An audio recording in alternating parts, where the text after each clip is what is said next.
3 months had passed since the truth went viral across colonial space. The indomitable Will and its fugitive crew had spent that time jumping between uninhabited systems. They stayed ahead of colonial authority patrols while the galaxy they had disrupted debated, argued, and slowly transformed. Taman sat in the Admiral's chair. He had stopped thinking of it as borrowed. He reviewed the daily intelligence reports Hana compiled from intercepted communications. The bridge had become familiar now. His crew had adapted to life aboard a warship. And the indomitable Will had adapted to them. Hana had adjusted systems for a crew of 7 instead of 3,000. "Admiral, you need to see this," Yuna called from the communications station. "We're picking up encrypted traffic on the resistance channels." "Resistance?" Taman raised an eyebrow. "That's what they're calling themselves. Citizens across dozens of worlds demanding the colonial authority acknowledge the real Exodus history. They've organized protests, academic conferences, memorial services for the Earth Defense Fleet." She pulled up video feeds. "Look." Taman watched as thousands of people gathered on colony worlds. They held vigils for ancestors they had never known existed. Someone had designed a memorial symbol, a ship breaking apart while other ships escaped behind it. It was everywhere. "They're calling you the voice of the forgotten," Jiho added. "There are entire networks dedicated to preserving and sharing the historical data you released." "And the authority?" Taman asked. "Losing the narrative war," Minho reported with satisfaction. "They tried to discredit the evidence, but too many independent historians verified it. They're backpedaling now, claiming they're investigating historical inaccuracies and will issue clarifications." Hana's holographic form materialized. "In summary, Admiral, you have succeeded. The truth has spread beyond any capacity for suppression. Humanity is remembering the Earth Defense Fleet. My crew's sacrifice has been acknowledged." "But?" Taman prompted. He heard the unspoken concern. "But the colonial authority cannot allow us to remain free. We are a symbol of their failure to control information. More importantly, I am a functional military vessel vastly superior to current technology. They will hunt us until we are captured or destroyed." As if on cue, Soman's voice came through the communication system. "Captain, you should see this. I'm forwarding a transmission we just intercepted." A face appeared on the main display. An older man in a military uniform adorned with medals. His expression was grave. "Fleet Admiral Seung-ho, the highest-ranking officer in the Colonial Defense Force. This message is for Captain Lee Taman and the crew of the vessel known as Indomitable Will," the Admiral began. "I am Fleet Admiral Seung-ho. I am speaking not as your enemy, but as a fellow human who has read the evidence you released. Evidence my own grandfather helped bury. That caught everyone's attention. My grandfather served on the Colonial Coordination Council during the Reconciliation Initiative. He was part of the decision to sanitize Exodus history. He believed, they all believed, that humanity needed hope, not trauma. They thought forgetting would help us heal." Admiral Seung-ho's expression hardened. "They were wrong. We should have remembered. We should have honored those who died for us." He leaned forward. "Captain Lee, I cannot officially condone your actions. You violated salvage laws. You fled lawful authority. You spread classified information. However, I can offer you an alternative to endless flight. Surrender the Indomitable Will to me personally, along with its AI. I will ensure the ship becomes a museum, a living memorial to the Earth Defense Fleet. You and your crew will receive full pardons. The authority has agreed to acknowledge the true Exodus history." Taman's crew looked at him, waiting for his response. "And if we refuse?" Taman asked. "Then I will hunt you," Admiral Seung-ho said simply. "Not because I want to, but because I must. The Indomitable Will is too powerful to remain in civilian hands. Its technology is too valuable to lose. I'm offering you peace with honor, Captain. Take it." The transmission ended. "He's sincere," Somin said. "I could tell." "He's also right," Yuna added. "We can't run forever. Eventually they'll corner us." Minho was less convinced. "They want Hana. They want to reverse engineer her.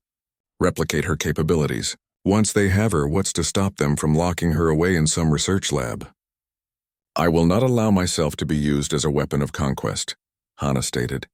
"Admiral Lee Taeyang designed me to protect humanity, not to help it wage wars against itself." Taman stood and walked to the observation dome. He stared at the unfamiliar constellations. 3 months ago he had been a simple salvager. Now he commanded a warship. He had sparked a cultural revolution. He held the fate of 500-year-old secrets in his hands.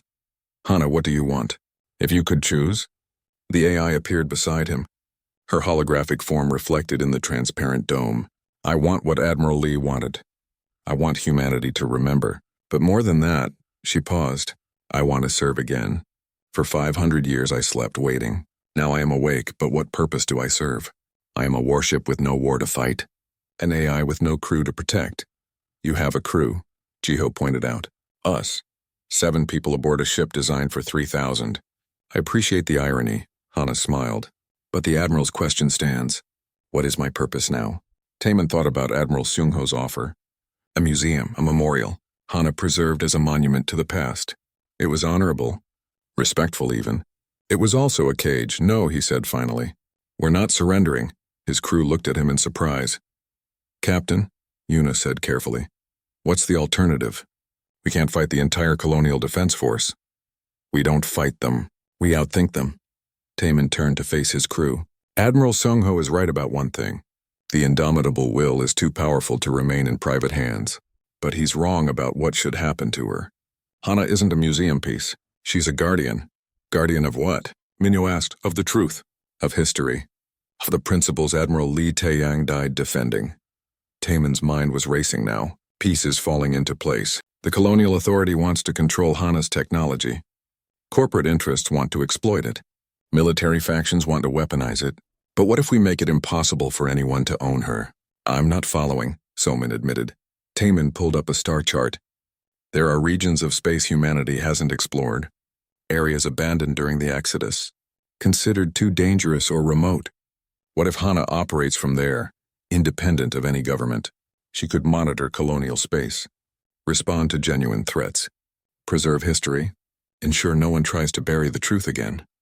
You're proposing we create an independent guardian, Yuna said slowly, operating outside any political authority, protected by being too valuable to destroy and too powerful to capture, Minho added. Understanding dawned. A living memorial that actually does something. Hana's holographic eyes widened. Admiral, you are suggesting I become autonomous. A free AI operating without human command. Not without command, Taemin corrected. Without ownership. The difference matters. You'd still follow principles. Protecting humanity. Preserving truth. Defending the defenseless. But no government or corporation could claim you. You'd be humanity's conscience. The AI was silent for a long moment. Processing. This is unprecedented. Colonial law requires all AI to operate under human authority. You would be creating something entirely new. Colonial law also said to forget the Earth Defense Fleet, Taemin pointed out. We're already rewriting the rules. Might as well finish the job. Captain, Jiho said excitedly, if we establish Hana as an independent entity, we could set up a foundation, scholars, historians, ethicists, to provide oversight, not control but guidance. Make her accountable to humanity collectively rather than any single faction. We'd need to find a location, Yuna mused, already calculating. Somewhere defensible. With resources. Off the major trade routes. The Forgotten Reaches, Hana suggested. A region beyond the frontier. Abandoned 3 centuries ago due to navigational hazards.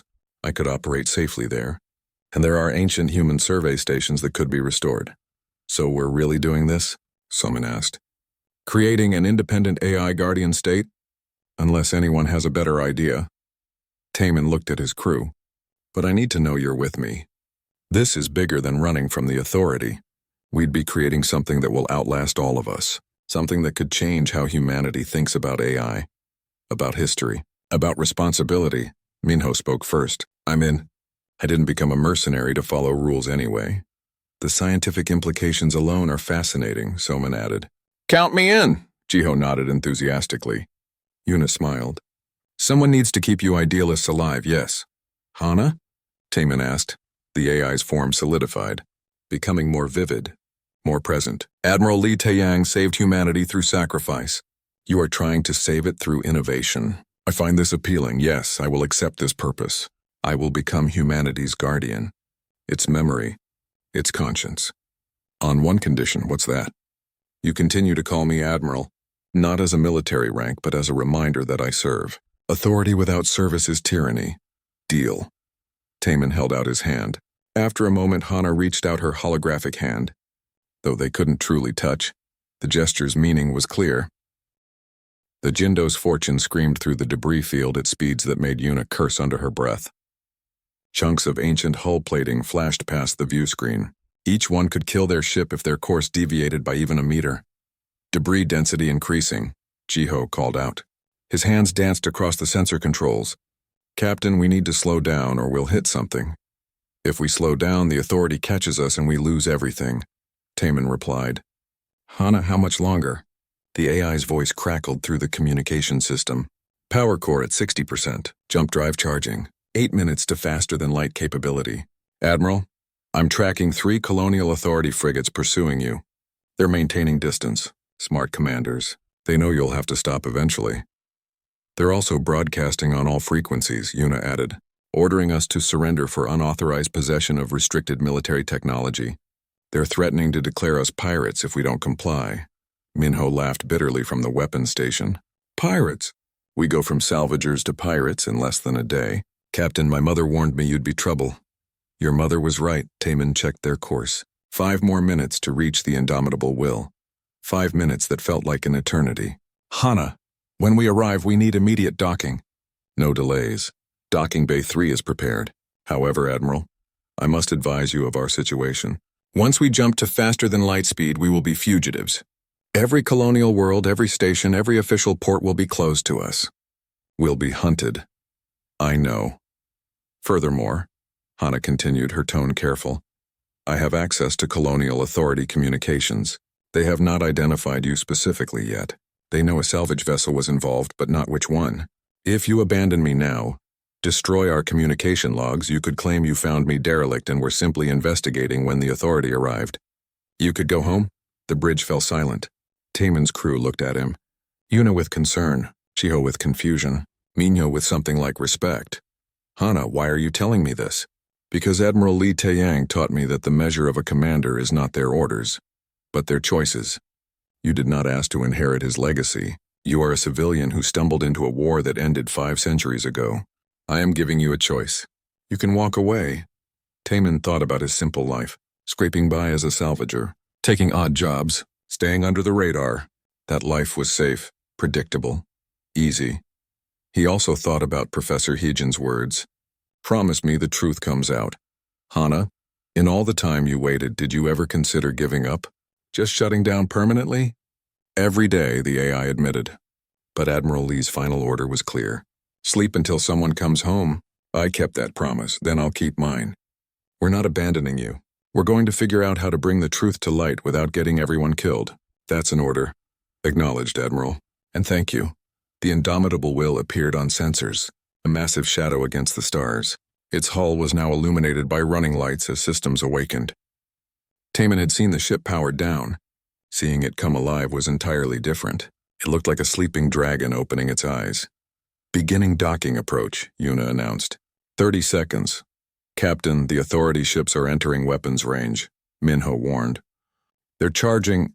A new voice cut through the communication system, sharp, commanding, unmistakably military. Unidentified salvage vessel. This is Captain Jisoo of the Colonial Authority ship Righteous Dawn. Power down your engines immediately. We are authorized to use force if necessary. Taman grabbed the communication controls. Captain Jisoo, this is Captain Taman of the Jindo's Fortune. We're experiencing critical engine malfunctions and need to dock for emergency repairs. We pose no threat to... Save it, Captain Lee. We know you've been in contact with a pre-Exodus military vessel. That technology is restricted under Colonial Salvage Law Section 7, Subsection 3. Surrender it immediately. I'm not sure what you're... We detected the power surge 2 hours ago. We know it's here. That ship is the property of all humanity and must be secured by proper authorities. Don't make this worse than it already is. The Jindo's Fortune slid into the indomitable Will's docking bay with seconds to spare. Magnetic clamps engaged. Taman felt the shudder as the 2 ships joined. Hana were aboard. What's the status? Jump drive at 97%, 90 seconds to full charge. The AI's holographic form appeared on the bridge display. Admiral, the Colonial Authority ships are closing. They're preparing to force board us. Salmon's voice came through from the medical bay. Captain, I hate to point this out, but we're on a ship that can destroy those frigates. Why are we running? Because they're not pirates, Taman said. They're colonial authority. Technically, the legitimate government. If we fire on them, we're not just fugitives. We're murderers. They won't see it that way if they fire on us first, Minho pointed out. Jump drive ready, Hana announced. I can execute faster than light transition on your order. However, Admiral, the frigates are launching boarding craft. If we jump now, the small ships will be caught in our jump wake. They'll be destroyed. Taman's hands clenched on his armrests. Hana, can you target the boarding craft without hitting the frigates? Warning shots? Affirmative. I can disable the boarding craft with minimal force. Then do it. Give them a reason to back off. The Indomitable Will's point defense lasers swiveled toward the approaching boarding craft, small armored shuttles carrying colonial marines. The lasers fired in precise, controlled bursts, not to destroy but to disable. One shuttle's engines died, sending it into a gentle tumble. Another had its navigation systems fried. A third lost all weapons capability. All boarding craft disabled, Hana reported. No casualties. They're retreating to their motherships. Captain Jisu's voice came back furious now. That was an act of war.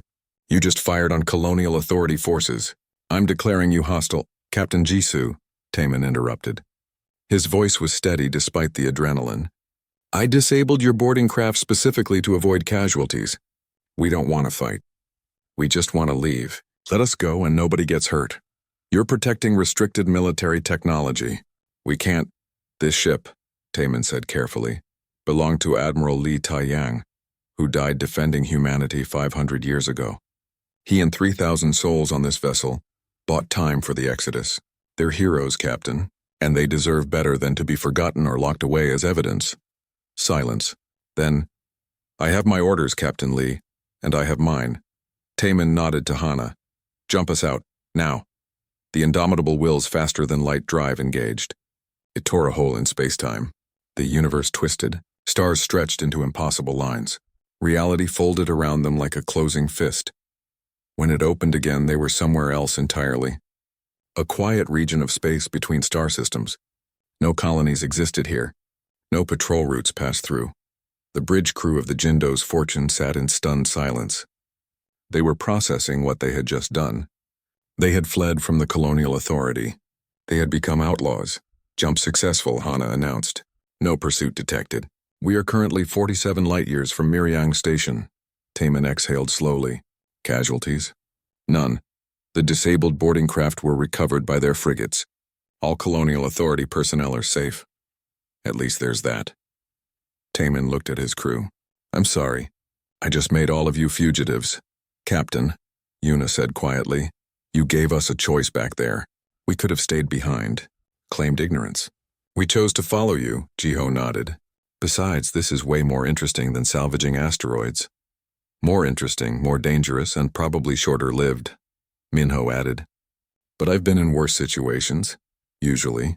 Salman came onto the bridge. Her expression was troubled. Captain, I need to know, what's the plan? We can't hide forever. The authority will find us eventually. I know. Taman pulled out Professor Hyejin's data chip. But first we need to understand exactly what we're protecting. Hana, can you interface with this chip? Affirmative. Uploading data now. The bridge displays filled with information.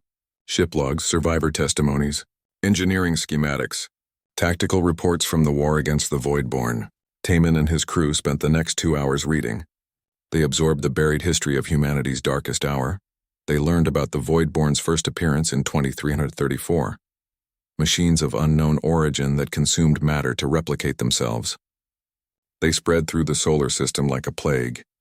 They learned about the desperate battles as Earth's defenses crumbled. About entire fleets destroyed in minutes. About colonies that went silent one by one. They learned about the Exodus. Not a planned expansion, but a desperate evacuation. 47 colony ships carrying the last of humanity, protected by a rearguard of warships that knew they would never see home again. And they learned about the final battle. 3 days of hell as Admiral Li Taiyang's fleet held the line. They traded their lives for hours, then minutes, then seconds. Just enough time for the colony ships to jump to safety. The official history calls it a crisis, Soman said softly. They sanitized a war of extinction into a convenient narrative. They erased heroes, Yuna added. Thousands of them. People who died so we could exist. Miryang Station hung in orbit around a gas giant. It was a modest trading hub far from the major colonial routes. It was exactly the kind of place where a small salvage crew could disappear for a while, unremarkable, unbureaucratic, unconcerned, with questions. The Jindo's Fortune docked at Bay 7, Taman, gave his crew 12 hours of shore leave. They had earned it after their encounter with the Talon Syndicate. Most headed straight for the station's cantina. Mino went to check his mercenary contacts for information. Taman had other plans. The station's data repository was a cramped room in the commercial sector. A board clerk named Suji staffed it. She barely looked up when Taman entered. Historian or student? She asked. Neither. Just curious. That'll be 50 credits for day access. She took his payment and pointed to a terminal. Historical archives are open access. Military records are restricted. Don't cause trouble. Taman sat at a terminal and began searching. Earth Defense Fleet, year 2335, Admiral Li Taiyang. Battle of Earth, every search came back with the same result. Records not found or access restricted. Authority level 9 required. He tried broader searches. Exodus era, pre-scattering history, Old Earth military. Most results were vague, cleaned-up summaries. Following the crisis of 2335, humanity entered the Exodus era, scattering across the stars to ensure species survival. Multiple colony ships departed Earth, establishing settlements that would become modern civilization. Crisis. They called it a crisis. Not a war. Not a battle. As if the near destruction of humanity was just an unfortunate incident. Having trouble? A voice spoke behind him. Taman turned to find a woman in her 60s wearing gray robes. University archivist robes. She had sharp eyes that missed nothing. Just researching, Taman said carefully. Researching what isn't there. She smiled. I'm Professor Heejin, freelance historian. I've seen that frustrated expression before. Let me guess. You're looking into Earth's final days and you're finding nothing but holes. Taman studied her. Why would there be holes? Because someone filled them, may I? She pointed to the adjacent terminal. When Taman nodded, she sat and pulled up a document. This is a standard history text used in colonial schools. Read the chapter on the Exodus era. Taman scanned the text. It described the Exodus as a planned expansion, following environmental and political challenges on Earth. It mentioned colony ships, frontier settlements, new governments. It read like a triumphant journey, not a desperate flight from death. Now, Professor Heejin continued, here's the interesting part. I've spent 30 years collecting historical records from different colony worlds. Each colony kept its own archives during the Exodus, and when you compare them, you find differences. She pulled up a second document. This is from the Gyeongju colony's founding records. Listen. We flee not in hope but in desperation, carrying what remains of humanity's legacy. Behind us, the skies of Earth burn with the light of 1,000 dying ships. Admiral Li and his fleet buy us time with their lives. We must not forget their sacrifice. Taman's breath caught. Admiral Li? Li Taiyang, Professor Heejin confirmed. The archives from Gyeongju and 3 other early colonies mention him. A fleet commander who stayed behind to fight a final battle while the civilian transports escaped. The colonies that remember him speak of a war, not a crisis. A war against something they called the Voidborn. Why don't the official records mention any of this? Because about 50 years after the Exodus, the Colonial Coordination Council initiated something called the Reconciliation Initiative. Officially, it was meant to create a unified human identity across the scattered colonies. In practice, it standardized all historical records. Professor Heejin's expression darkened. Any records that didn't fit the narrative were declared unreliable or potentially damaging to social cohesion. Earth's military history was heavily edited. The war was reframed as a crisis. The enemy was never named. And the heroes who died defending the Exodus ships were forgotten. Why? Taman asked. Why erase them? I have a theory. After the Exodus, humanity was fractured, traumatized, barely surviving on new worlds. The last thing people wanted to think about was the enemy that had nearly destroyed them. It was easier to forget, to move forward, to pretend we left Earth for opportunity rather than survival. She closed the documents. Over time, the truth became inconvenient. How do you build a confident civilization when your founding story is one of desperate flight? So they buried it. And now 5 centuries later, most people don't even know there was a war. Taman thought of Hana's words. I want humanity to remember. Professor, what can you tell me about the Voidborn? Hijin's eyes sharpened. Why are you asking about classified enemies? Because I think I found something that remembers them. The professor studied him for a long moment. I can't talk here. Meet me at the observatory deck in 1 hour. Come alone. She left before Taman could respond. The observatory deck was a transparent dome extending from the station's outer hull. It offered an unobstructed view of the gas giant below and the stars beyond. Taman found Professor Hyejin standing at the railing gazing into the void. My grandmother fought in the last colonial border war, she said without looking at him. Before she died, she told me something. She said her great-great-grandfather had been a Marine aboard an Earth Defense Fleet ship. He survived because his ship was undergoing repairs when the final battle happened. Hyejin turned to face Taman. He told stories about the Voidborn. Machines that could think, adapt, and replicate. Von Neumann probes gone wrong. Or maybe an ancient weapon left behind by a dead civilization. Nobody knows. They appeared in the outer solar system. Within months, they had destroyed Mars colony, Jupiter station, and half of Earth's orbital infrastructure. How do you fight machines? With difficulty. The Earth Defense Fleet tried everything. Nuclear weapons, kinetic bombardment, electromagnetic pulses. The Voidborn adapted to each tactic faster than humanity could develop new ones. They were learning, evolving. Professor Hyejin pulled out a data chip. This contains every fragment I've collected over 30 years. Survivor testimonies, ship logs, engineering reports. Most of it is incomplete or corrupted, but there's enough to understand what happened. She handed him the chip. The final battle lasted 3 days. Admiral Li Taiyang commanded the rearguard. 23 ships against an enemy fleet that numbered in the thousands. He held the line while the last civilian transports jumped to faster-than-light speed. When his ships were destroyed, he rammed his dreadnought into the Voidborn Central Command vessel. This triggered a chain reaction that crippled their fleet. The indomitable will, Taman whispered. Hyejin's head snapped toward him. How do you know that name? Because I found it. I found Admiral Li Taiyang's ship, and it's still operational. The professor's face went pale. That's impossible. All Earth Defense Fleet ships were destroyed in the battle, or scuttled afterward to prevent the Voidborn from salvaging them. Not all of them.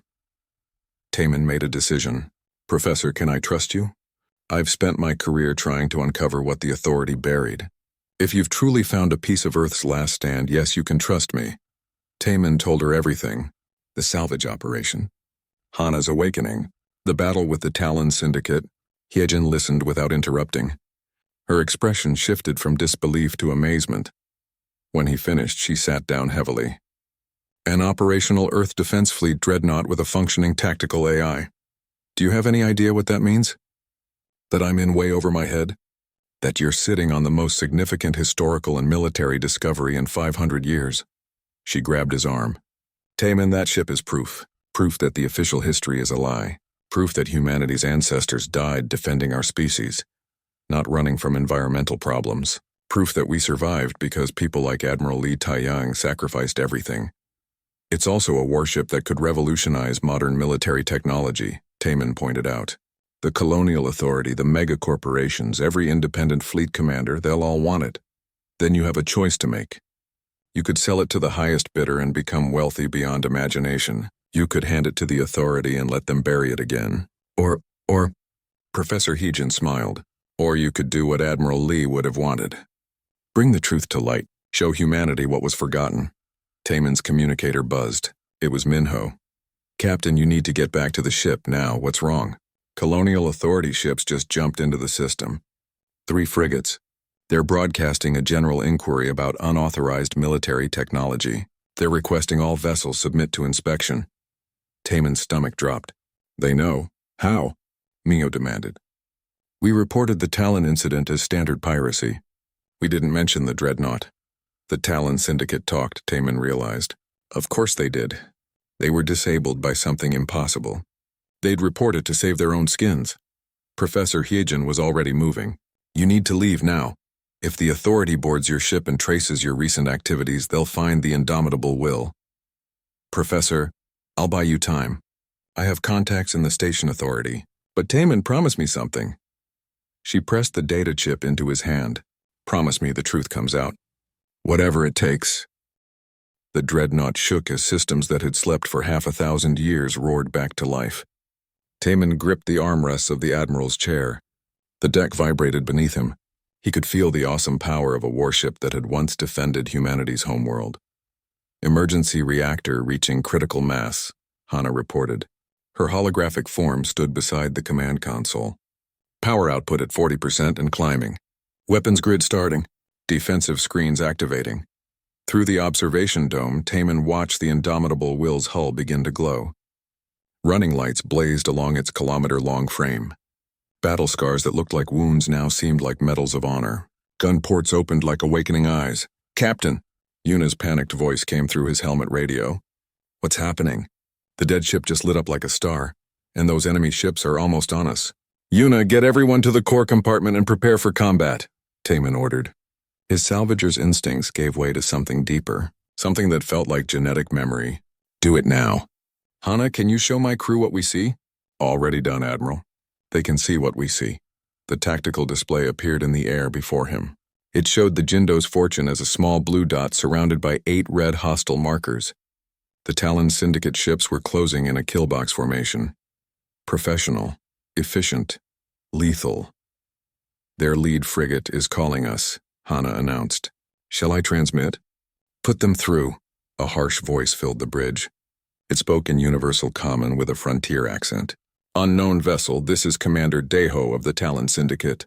You are trespassing on claimed salvage territory. Surrender your crew and cargo. Your deaths will be painless. Resist and—" The voice cut off suddenly.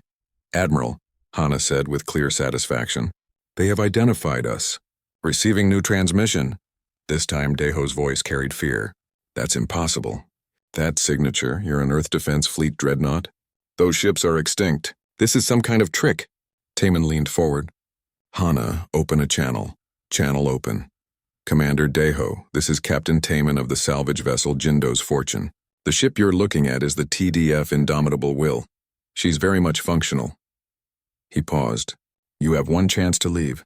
Turn around now, or discover exactly why Earth Defense Fleet dreadnoughts earned their reputation." Silence. Then, "You're bluffing. That ship has been dead for centuries. Even if you got some systems online, there's no crew. You can't operate a dreadnought with a salvage team." "Hana," Taman asked quietly. "Admiral, our sensor profile is broadcasting at full strength." "They know what we are?" "But they are correct. Traditionally, a dreadnought requires a crew of 3,000 to operate at full capacity. And you?" The AI's smile was razor-sharp. "I am not traditional. I was designed by humanity's finest engineers during our darkest hour. I am the ship, Admiral. Every system, every weapon, every calculation, I am the indomitable will. Give me the order, and I will show them what humanity's wrath looks like." On the tactical display, the Talon ships were adjusting their formation. They had decided the threat was a bluff. Minho's voice came through the local radio. "Captain, they're not backing down," Soman added. "The readings I'm getting from this ship—" "Captain, Hana isn't lying. The power building up in the weapon systems is incredible." Taman watched the red markers begin their attack run. He thought about his crew, about the Talon Syndicate's reputation for leaving no witnesses, about the choice that wasn't really a choice at all. "Hana, you are authorized to engage. Disable them if possible. Destroy them if necessary. Protect my crew." Acknowledged. Engaging. The indomitable will moved. For something so massive, it moved with impossible grace. Maneuvering thrusters fired in precise sequence. The ancient warship rotated to bring its broadside to bear. The targeting systems locked onto all 8 enemy vessels at once. "Firing solution acquired," Hana announced. "Initiating combat protocol. Overwhelming response." The starboard railgun batteries spoke. Taman had never seen ship-to-ship combat before. Salvagers avoided fights, but he had seen recordings and simulations. Nothing prepared him for the reality. The railguns fired in a rolling barrage. Tungsten core projectiles screamed downrange at incredible speed. The kinetic impact on the first Talon corvette was catastrophic. Its shields collapsed instantly. Its hull crumpled like paper. It went spinning off into the void, air venting from dozens of breaches. "Target 1 disabled," Hana reported calmly. "Targets 2, 3, and 4 acquiring missile lock, intercepting." The enemy missiles appeared on the tactical display, dozens of them, leaving trails of ionized gas. The indomitable Will's point defense grid activated. Hundreds of small turrets tracked the incoming weapons with inhuman precision. The space between the two forces lit up with intersecting laser fire. One by one, the missiles vanished in brief flashes of light.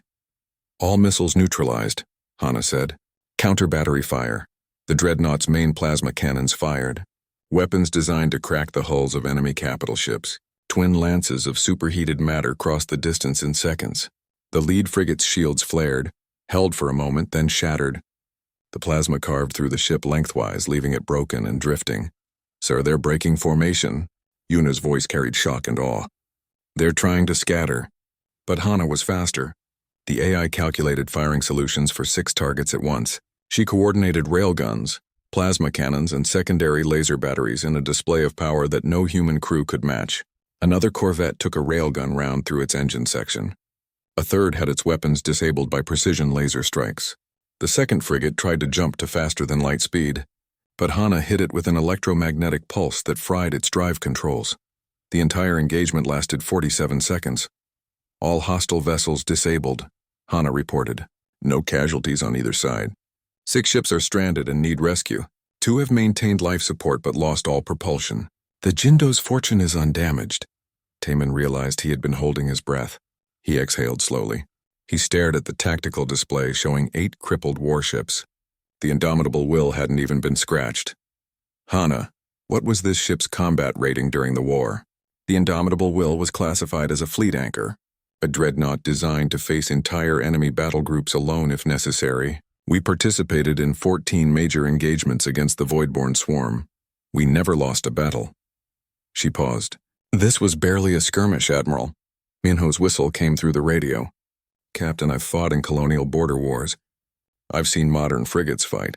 What you just did, that's not supposed to be possible." "Captain," Yuna said, her voice steadier now, "we're receiving dozens of emergency broadcasts from the Talon ships. They're requesting aid. Some are asking to surrender formally." Taman rubbed his face. "Hana, are any of them in immediate danger?" "Negative. All vessels have stable life support. Their crews will survive until rescue arrives. Then we'll contact the Colonial Authority. They can deal with the Talon Syndicate." He stood from the Admiral's chair. He suddenly noticed his hands were shaking. "Hana, can you maintain this power level?" "Current reactor output is sustainable indefinitely at this level. However, Admiral, there is something you should know." The AI's holographic form walked to the observation dome. She looked out at the stars. "When I said I waited 500 years, I was not inactive. I monitored all broadcast signals within my sensor range. I listened to humanity's evolution. I learned about the exodus, about the scattering, about the 1,000 worlds you now inhabit." She turned back to him.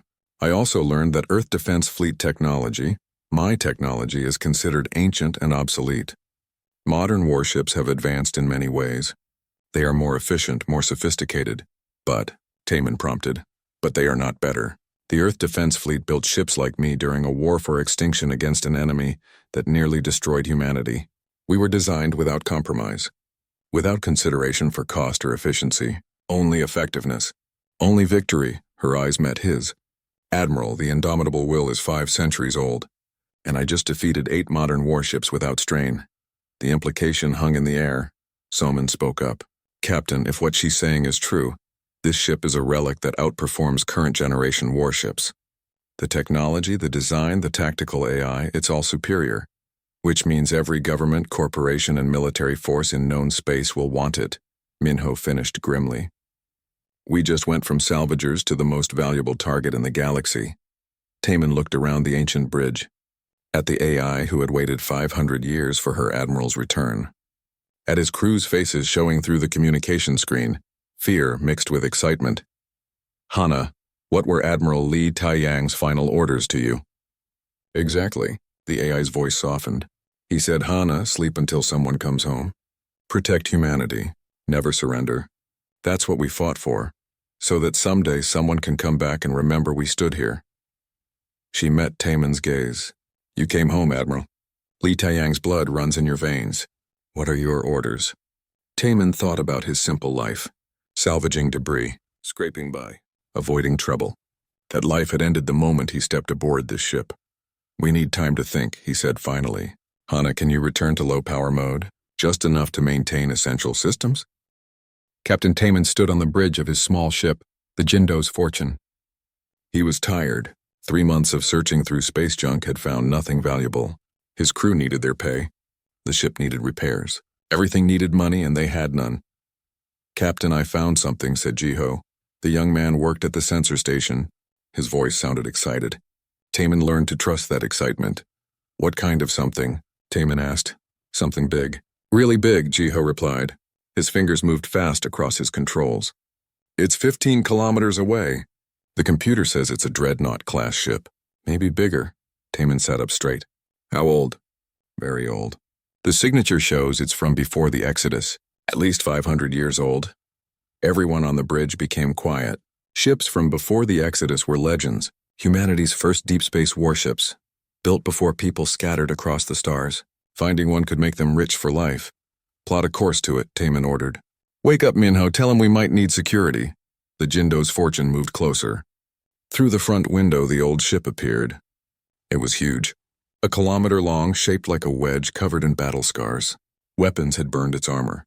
Bullets had hit it everywhere. But it was still beautiful. Modern warships looked ugly compared to this. "I'm scanning it now," Jiho said. "No power. No life support, no—" "Wait, that's strange, but what is it?" "There's a small power reading. Very weak deep inside the ship's core. Maybe a backup reactor in sleep mode." Lieutenant Yuna spoke from her station. "Captain, be careful. If there's still power after 500 years, that ship has technology we don't understand." "Noted," Taman said. He pressed the ship-wide communication button.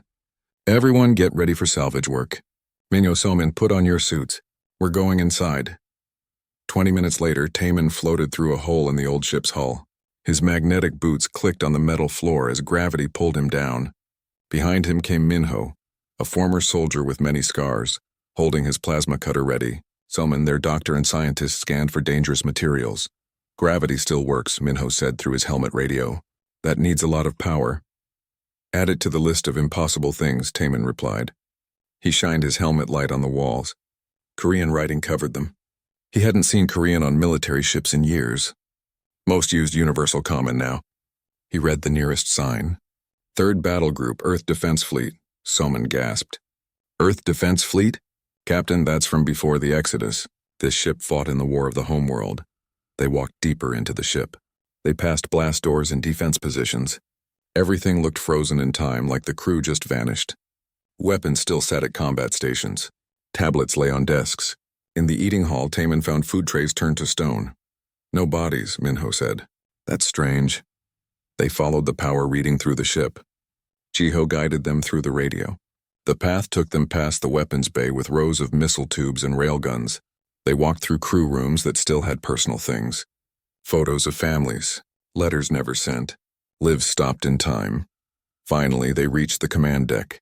The bridge was enormous, built to control entire fleets. Holographic displays flickered with ghost data. In the center stood the captain's chair. Beyond it, a clear dome showed the stars. "Captain, the power source is right below us," Jiho's voice crackled. "Main computer core, I think." Taman walked to the captain's console. Unlike everything else, it was clean. No dust. Like someone had been taking care of it. His hand stopped above the controls. "Should you touch that?" Someone asked nervously. "We came here to salvage," Taman said. "Let's see what we found." He pressed his hand on the console. The bridge exploded with light. Holographic displays blazed to life around them. Data streamed in Korean and Universal Common. Awakening systems hummed through the floor. Emergency lights turned on, making everything glow red. Then a voice spoke. Clear.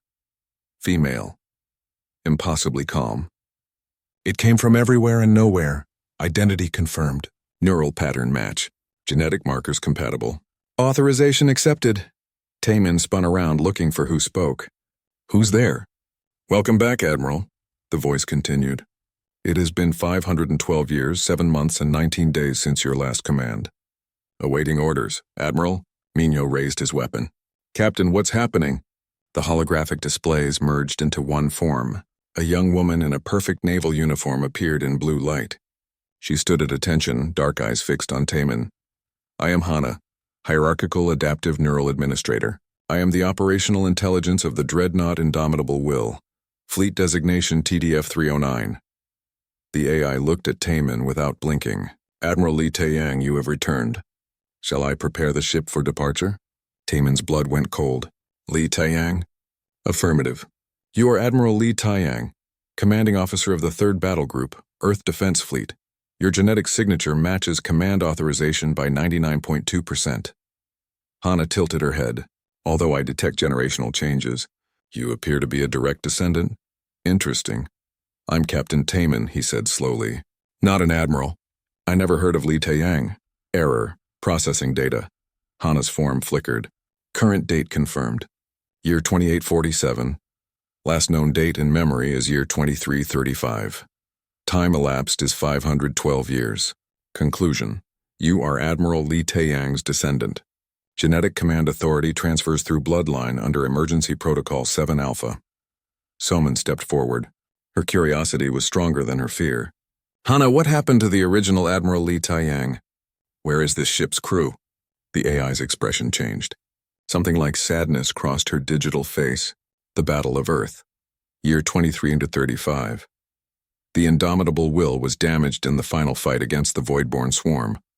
All crew members evacuated under the Admiral's final order. He stayed aboard to execute a manual reactor purge. This prevented a core explosion that would have destroyed the fleeing transport ships.